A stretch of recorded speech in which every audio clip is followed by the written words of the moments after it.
Hello guys, it's Anime Demon here. I've already recorded this. It's chapter 14, and this is a flashback that I'm starting with, but bro, I don't want to. I recorded it, but my mom called, so I had to answer that, and it freaking messed up. I don't know how to put two videos together, so yeah, don't know. But anyways, let's get into it, because I don't really want to do this over again, but alright, flashback. I'm gonna read fast in the beginning, so I'm sorry about that, but I don't want to read all this over again. But I'll try to read it so y'all can understand at least. Flashback. Little Hanabi was wandering around the village aimlessly. Her sister Hinata had fallen asleep and wouldn't be able to play with her. Her sister had begun training really hard since that day a small blond boy had protected her from a group of bullies and then gave her a small talk about ninjas. Since then, Hinata had made her first true friend and set her determination to fulfill her role as the Hyuga Harris and to be the strongest so she in turn would have the confidence and strength to protect her crush. All the adults had told them all to stay away from him, but the two Hyuga princesses didn't think that the small blonde boy would bite. Hell, both of them thought he was absolutely the cutest. He would grow up to be damned fine. The two had tried to visit him, but whenever they saw him, it was always when he was being beaten up by the villagers, and the two timid and powerless Hyugas could only cower in fear or run off. We are such cowards, Hinabi tasked at herself. She was only 6, but she understood a lot for a child her age. She had already started her Byakugan training a while ago. Just you wait, you idiots. I'll make you all pay for hurting Naruto-kun, Hinabi thought, her resolve hardening. She wasn't paying attention to her surroundings until she bumped into someone. I'm so sorry, Hinabi gasped. As she bowed her head, apologizing, she was about to move away to get as far away as possible, but she was blocked. My, little girl. You can't just leave like that, a drunk voice said. And with that, Hinabi was shoved into a alley. A dirty smelling hand clamped over her mouth to stop her from screaming. Hinabi, Hinabi frightened. Her heart was lodged in her throat, and the hand clamping over her small face stifled her sobs of fear. She was praying relentlessly for anyone, to come and save her. Is this what Naruto-kun felt when no one came to rescue him? Oh, Kami, I'm so sorry. I know what I did wrong. I'm so sorry, Naruto-kun, Hinabi thought. As the man grinned at her and his friends came over in a drunken haze. Look, it's a Hyuga, the man slurred. Great.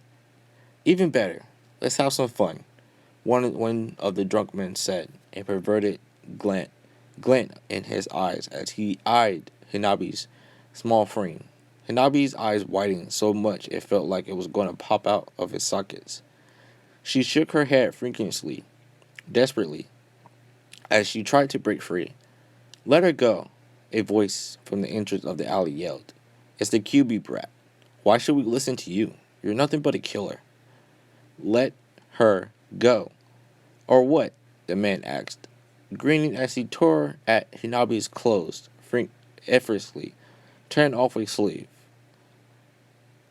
Tears streamed down Hinabi's face as she was about absolutely helpless. She was praying for Naruto-kun to save her, but she also didn't want Naruto to get injured.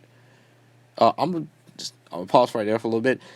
Uh, like there's some stuff in here that I don't think adults will like if their kids are watching this in front of them or something like that. So I just want to warn y'all, if you don't like it, you can skip forward in like a few, well, I don't know. Like you can skip forward a little bit to where you don't hear it, where you don't like hear what I'm reading. But either that or you could just stop the video and go to something else. Like there's no hard feelings. But I had to make that warning. Okay, let's get into this. I should have made it before I read that part, but anyways, let's get back into this. Naruto walked towards them, head bowed. Oh, sorry, Bert. Sorry about that. Okay, head bowed, and he dropped to the ground. Please let her go, Naruto pleaded. Take me, Naruto said. Finally, Hinabi's breath hitched. No, no, no, no, no, don't, Naruto-kun. What are you doing? No, don't, she thought as she struggled even harder to break free. The man grinned. You guys can beat me up. Just let her go. You give us permission to beat you up. Ha! We don't need your permission. We deserve to beat you up. With that, they dropped Hinabi and focused all their attention on Naruto. The Hyuga princess forgotten. Run, Hinabi, Naruto croaked out as he was pushed against the wall, as a large beady hand gripped his throat tightly. Something in his voice made her move. Something in his voice made her obey him. She couldn't thank him enough as her body began to intensely start running. She ran as fast as her legs could carry and hid, waiting for them to finish so she could check on Naruto. That was all she could think about doing. She didn't know what to do. Stay strong, Naruto. Wouldn't want you to cry, Hinabi thought to herself until a thought struck her. She's a Hyuga, isn't she? So, Byakugan. She screamed in her head. Veins appeared near her eyes. What she saw made her Byakugan deactivate itself and made her start crying so hard. She swore she would have fainted. Naruto was being cut up and being violated by the men, and he wasn't even fighting back. He was doing it for her, to save her. She cried so hard at the thought. Finally, when it was almost close to 2 a.m. the next day, Hinabi ran towards Naruto, who was already half dressed. He was so weak, so fragile, so tired. Hey, Hana-chan, why are you still here? He asked, weakly, concerned. Hinabi felt the world collapsing on her. Why? Why is he so selfless? Selfless. Why can't he be selfish for once and think about himself? Why must he be so kind? He doesn't deserve this kind of treatment. She started crying, and she launched herself at Naruto, making him flinch, but he fought himself to not push the crying girl away. Hinabi felt hatred rising, hatred for this village shinobi. They are such a disgrace to call themselves a shinobi or Konoha. She was seething. Her blood was boiling with fury. Naruto annoyed all the pain and annoyed his knees as he limped and carried the seething yet crying girl back to her house, and somehow ended up in her room without anyone noticing it.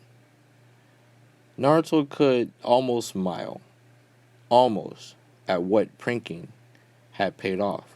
The skills to invade even Anbu, meaning Hyugas wouldn't stand a chance, especially at night if they can't catch him in the morning. They wouldn't be able to at night. Naruto somehow knew. He knew Hinabi wouldn't want anyone to see her like this. That's why he avoided people and carried her straight to her room. He had masked his chakra so well, it's hard to believe he would be considered dead last in his coming academy years. Naruto was walking outside to go back to his rundown apartment when the weight of everything came crashing down. His body burned with excruciating pain, and his heart was hammering against his chest.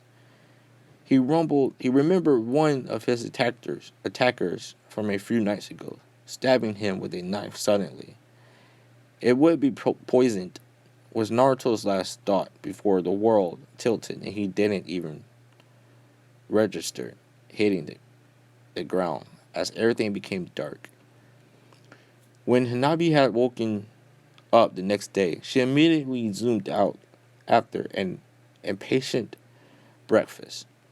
She must find Naruto and thank him. She was so scared of using her Byakugan, but a voice made her determined. She must be strong. She must learn to protect herself. Never give up. Find someone you love to protect and grow strong, and you'll go strong. Rang out in her head. Naruto had been the one that said that to the Hyuga princesses. She spotted the third Hokage after a few days of stalking on her part. She had found out that the third was actually really close to Naruto, so he must know where he is. Hanabi thought. Trampingly, she followed, only to get confused as to why he was heading to the hospital and straight towards the intensive care unit. There he was talking to a woman in her 20s with a fairly large bust and beautifully curvy body.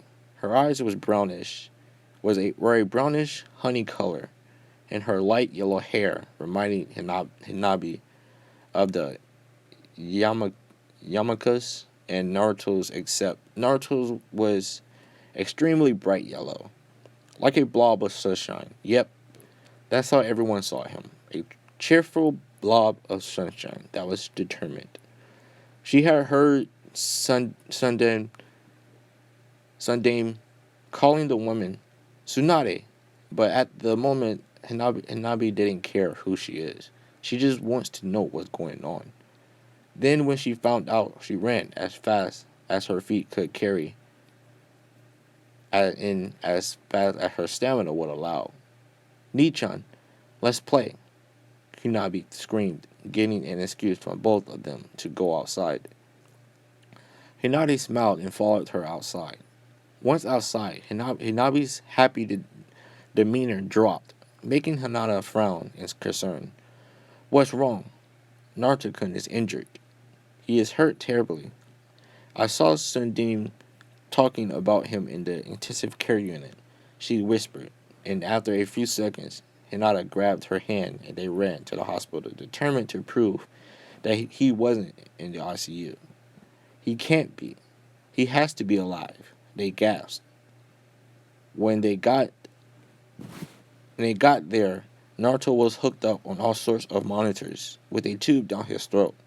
He was panting like he can't get air into his lungs. He was so pale, so fragile, it makes them want to start crying, but they don't want to cry in front of their hero. Even his hair, it lay limp on the pillow and was a lighter, paler side of yellow. They had came by every day to watch over him, until one day he had suddenly left because he was discharged, but they knew deep down Naruto was still hurt. Flashback end. Alright, now I'm gonna pause because I need to go to the next chapter. I'm pretty sure this video is gonna be long with just like 2 or 3 chapters, so I'll probably do 2 chapters or 3. I don't know. Let me check how long it is. Give me a minute. Okay, we good. We can do like one more chapter. 2 chapters actually. 14 and 15. Alright, no, this is chapter 15 now. Naruto silently gasping as Hinabi finished her story. It pained both of them, but it still struck Naruto harder. His heart was hammering in his chest again. He tried to steady himself by leaning his weight on the ground, while he's trying to get air back into his lungs from his heart beating so fast, and leaving his lungs deprived of the precious oxygen. Why, Naruto? Why didn't you tell anyone? Kurenai asked, so shocked at things that she was so I can't pronounce these words. I'm sorry, y'all. Oblivious. You know that word, like, so shocked. No, forget it. I'm gonna just come up with a new word. Well, not come up with, just say a new word. At Thanksgiving, she was so unaware of about in this village. There it is. There it is. Could get this horrible because none of you treated me like friends. Naruto gasped out, still trying to replenish air. I didn't know how to say it. I was so scared you guys would laugh at me. Why would we laugh at you? Sasuke yelled. Because, Naruto whispered, I sold my body. You did it to protect me, Hanabi yelled, tears rolling in her eyes. Anbu, bring them to Ibiki and Anko. Tell them they can go all out. Have all the fun they can before this bastards are executed before today, Tsunade barked. Her blood boiling over. She was thinking about what torture would hurt the most, as she would join Ibuki and Anko later. Kurama grinned. It can at least have a good 5 hours of fun, the council had been dismissed immediately after Hinabi finished by Tsunade, so that they wouldn't be nagging and causing lots of fuss about Tsunade's decision. Naruto leaned his forehead on the ground, holding in that grunt of pain so that nobody noticed him. He went back to his head.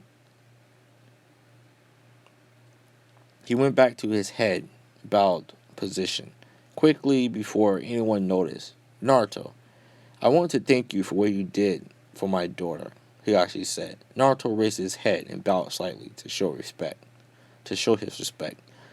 It's nothing. It's nothing. She was really strong. She would grow up to be a fine Kunoichi, Naruto said, before the world went dark. Naruto! Kurama was the first one. He was already by his side before anyone could even move a muscle.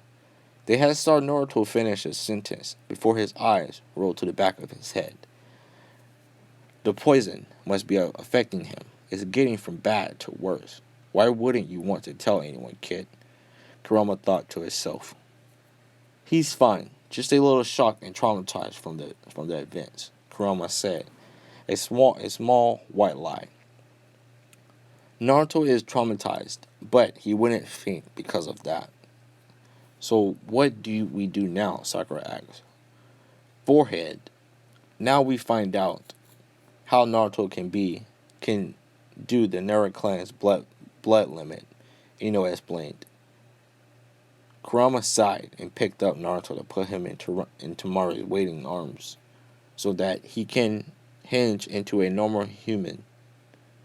That would be for you to find out later. Now you prepare for the festival and pack your bags, because after this festival is over, you have to start your journey to Sona, Kurama said. Taking the sleeping blonde from Temari. Festival. The QB festival, Temari mumbled, after a few seconds of staring at each other.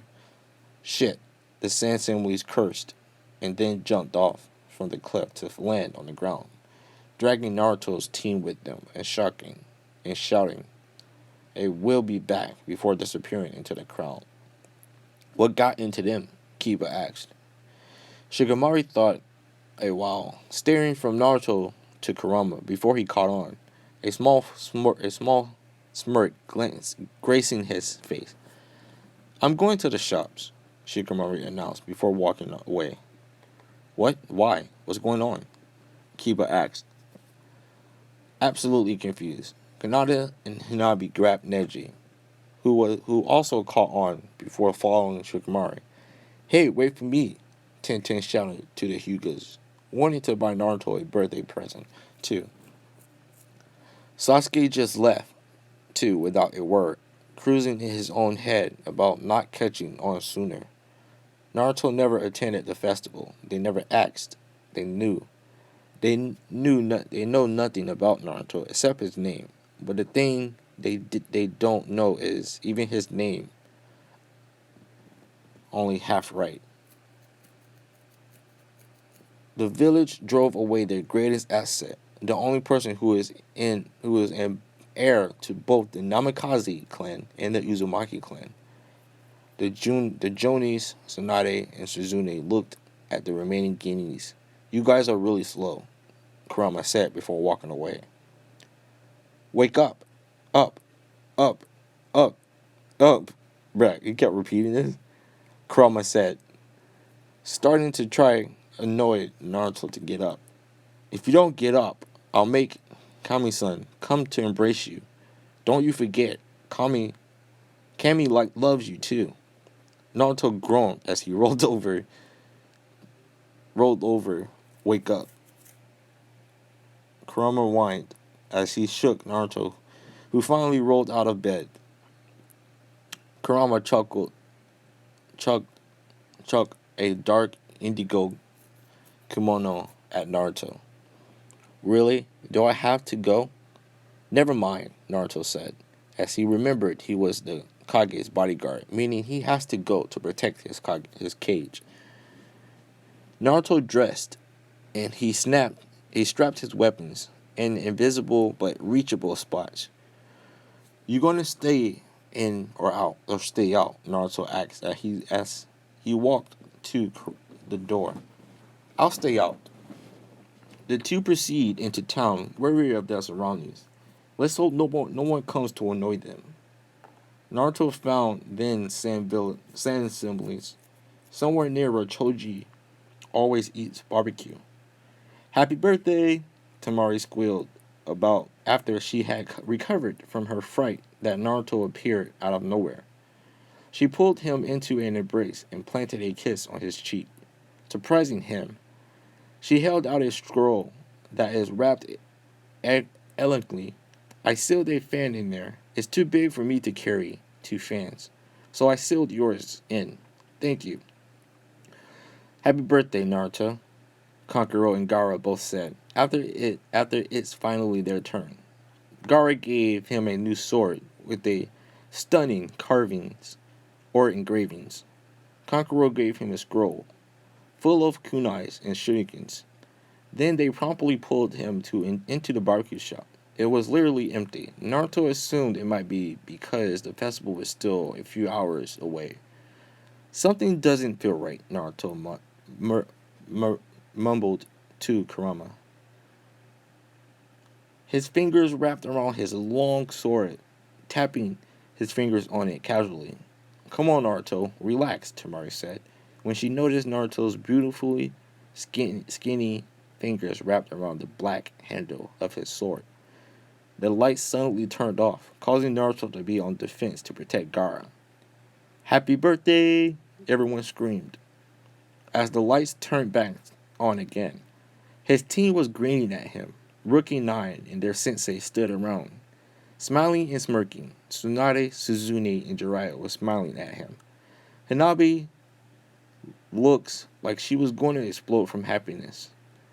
Naruto's hand tensed and pushed his sword, that was slightly drew back into its sheath. Naruto eyed them all, confusion invert in his eyes. What? Naruto asked, not sure what to do. You have never celebrated your birthday, Tamari asked Naruto, loosening his grip on the sword before letting his arm drop. No, they have been to. Then have you been to birthday parties? Kankuro asked slightly, praying that Naruto has. His life can't be that bad that his friends don't invite him to birthday parties, right? You have parties on birthdays? Naruto asked slowly, not sure what to do and what to say. Tamari twitched. You people don't invite Naruto to your birthdays. Her exclamation made everyone cringe. No one has ever thought about inviting Naruto. Nobody even knew it was his birthday, even though most of them knew him for years. It's okay, Tamari, Naruto said.